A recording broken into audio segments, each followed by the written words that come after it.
ह्या सर्व गोष्टी आजच आचरणात आणण्याचा प्रयत्न करा. कोणत्याही गोष्टीचा शेवट होताना त्रास होतो हे जरी खरं असलं तरी दुसरीकडे कुठेतरी नवीन सुरुवात झालेलीच असते, हे कधीच विसरता कामा नये. क्षितिजापाशी झुकते म्हणून ते आकाश असते, आसवांनी जोडले जाते म्हणून ते प्रेम असते, क्षणोक्षणी रंग बदलते म्हणून ते जीवन असते, आणि जिथे सुख दुःखाची देवाणघेवाण असते तेच मनापासून जुळलेले नाते असते. अशक्य देखील शक्य होईल जेव्हा आपण ईश्वरनिष्ठ होऊ. आयुष्यात आपण किती वेळा हरलो आहे काही फरक पडत नाही, कारण तुमचा जन्म जिंकण्यासाठी झाला आहे. कोणतेही स्वप्न नवसाने पूर्ण होत नाही, त्यासाठी मेहनतीचा प्रचंड डोंगर उचलावा लागतो. जो खरा अनुभवी आहे तो बोलणारच नाही, आणि बोललाच तर फार थोडे बोलेल, तो उत्तम होय. अनुभवी खरा, पण तो जो नाईलाज म्हणून बोलतो तो पहिल्यापेक्षा थोडा कमी समजावा. दुसरा कोणीतरी बोलल्याशिवाय लोकांना कळणार कसे, म्हणून हे लोक कमीपणा पत्करूनही पुष्कळ बोलतात. पण अनुभव नसताना शब्द पांडित्य करणारे हे अगदीच खालचे होते.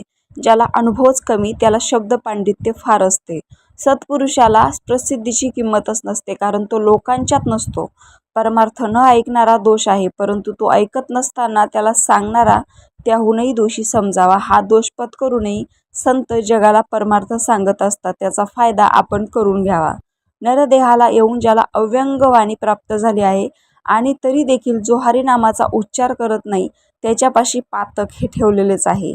आसन ध्यान यांच्या खटपटीत न पडता जो रामनामाचा उच्चार करतो त्याच्या कोट्यवधी जन्मातील कष्टांचा परिहार होतो. जो कोणी रामनामाचा जप अविश्रांत करेन तो संपूर्ण त्रिभुवनी भगवंताचा आवडता होतो. सर्व पुरुषात तोच उत्तम पुरुष आहे असे समजावे. असे रामनाम ज्याला आवडत नाही त्याच्या तोंडाला पातकरूपी मुखरोगा झाला म्हणून समजावे. तो आपणच आपल्या सुखाला मुकला असे समजावे.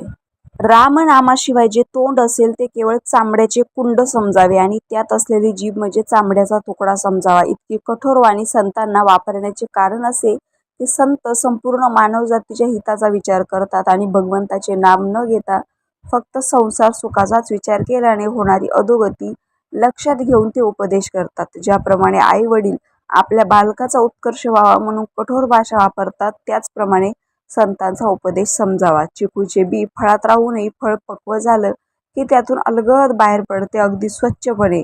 आंब्याची कोय मात्र आंब्याच्या रसात इतकी गुरफटून जाते, फळ पिकले तरी रसातून अलग होत नाही. परिणाम तिलाही लोक पूर्णपणे पिळून चोखल्याशिवाय फेकत नाही. म्हणून चिकूच्या बी सारखं वागावं. सगळ्या मोहजालात राहूनही योग्य वेळी करकरीत बाहेर पडावं. कोळीसारखं मायारूपी रसात गुरफटून राहाल तर लोक मात्र पिळून चोखून फेकल्याशिवाय राहणार नाही. तर तसं होण्याच्या आधीच सावधपणे बाहेर पडावं. आयुष्य आनंदी ठेवायचं असेल तर स्वाद आणि वाद या दोन्ही गोष्टींचा त्याग केला पाहिजे. स्वाद सोडला तर शरीराला फायदा, आणि वाद सोडला तर संबंधाला. जीवनाचा प्रवास हा कधी सोपा नसतो, तो सोपा आपणच करावा लागतो. कधी स्वतःच्या अंदाजाने तर कधी नजर अंदाजाने.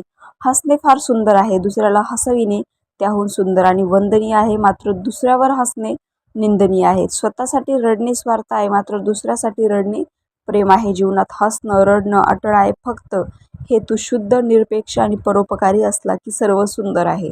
रिकाम्या भांड्यावर झाकण आणि चुकीच्या विचारांची पाठ राखण काही उपयोगाची नसते. मनुष्य जीवनाच्या वाटेवर बरेच प्रवासी भेटत असतात व त्यातून अनेक प्रसंगांना तोंडही द्यावं लागतं.